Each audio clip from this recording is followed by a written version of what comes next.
Hi, welcome back everybody to Leaders Digest. Thank you so much for all the comments and notes that you've sent over the past month about the videos that we're producing and the usability of those videos. Very, very much appreciated and certainly enjoy connecting back with many of you again. Now, we left off last time talking about conflict in a high-performing team environment, and we want to kind of pick up there and offer a couple of other pieces related to conflict resolution and conflict management. You know, we talked about keeping it process-based, process-focused, removing the personalization associated with conflict, and keeping it very issue-based. So I want to add a couple of techniques. These are a little bit more micro techniques rather than kind of a macro look, and I hope you find them useful. Let's first start with, something that's kind of hard for folks, and that is something we'll also talk about more as we get into the high-performing team piece, and that is subordinating your ego and turning your ego down. Here's what I'd like you to do for just a second, and grab a piece of paper and do this, or kind of do it in your mind. On the left side of the paper, write down win, lose.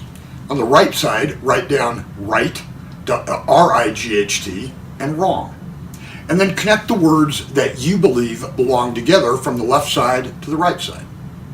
Now, when I ask groups to do this, or when I coach people and ask them to do this, oftentimes the most common response is connecting win and right, lose and wrong.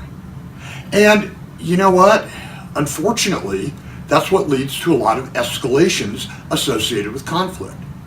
And many of you probably realize from interpersonal relationships that to actually carry the day and win, you have to acquiesce and be wrong.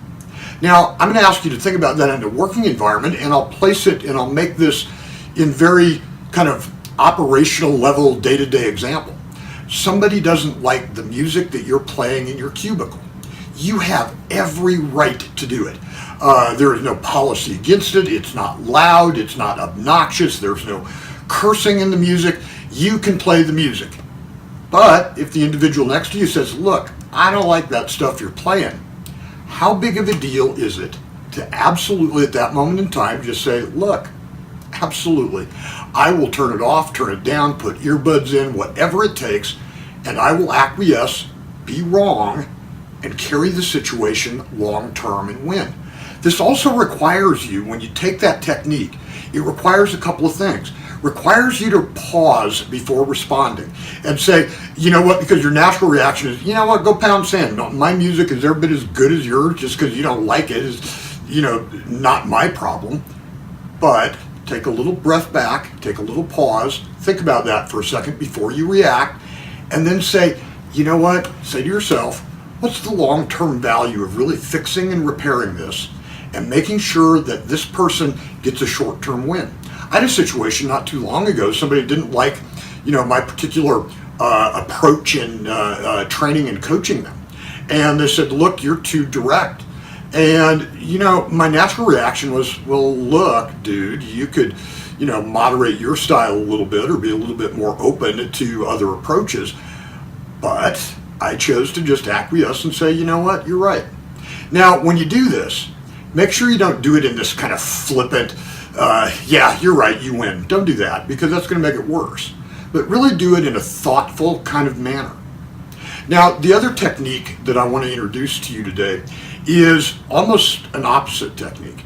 Because that right, wrong, win, lose, that being wrong to win, that subordinating your ego, nasty person that ego is, that subordinating that ego, is about kind of controlling the dynamic and creating a long-term win. Now I want to talk to some of you that are very much conflict avoiders. And by your very style, you just don't want to be involved in it. You will give up way too easily, which on the surface seems fine, but unfortunately your needs or other folks' needs never get met when you just kind of throw your hands up and say, you know what, you're right, you win, I'm not gonna argue about it. And that's a very, very short-term patch. Now here's the technique in a team environment or even in a home environment I'm going to offer you and ask you to think about. Even though you don't have a taste or a tolerance for conflict, rather than engage in that conflict right there and then when the other person or the other group wants to deal with it, defer it.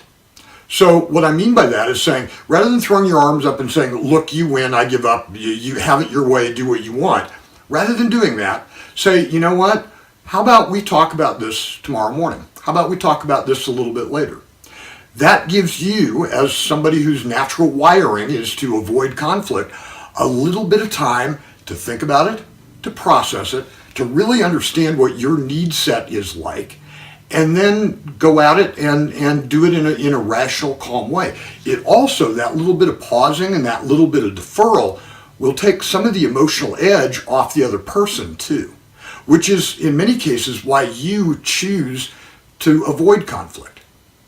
So again, to kind of wrap the conflict and team piece up, conflict in a team environment is absolutely unavoidable. It's going to occur. Anytime you put more than two people together, there's going to be differences of needs, differences of opinions, differences in how they view things. And it's then up to us, if we really want a high-performing team, to manage those conflicts incredibly well. The next time we're together, we're going to talk about commitment in a team environment and how that connects to accountability. So I hope everybody has a great week, and I look forward to talking to you again. Thank you.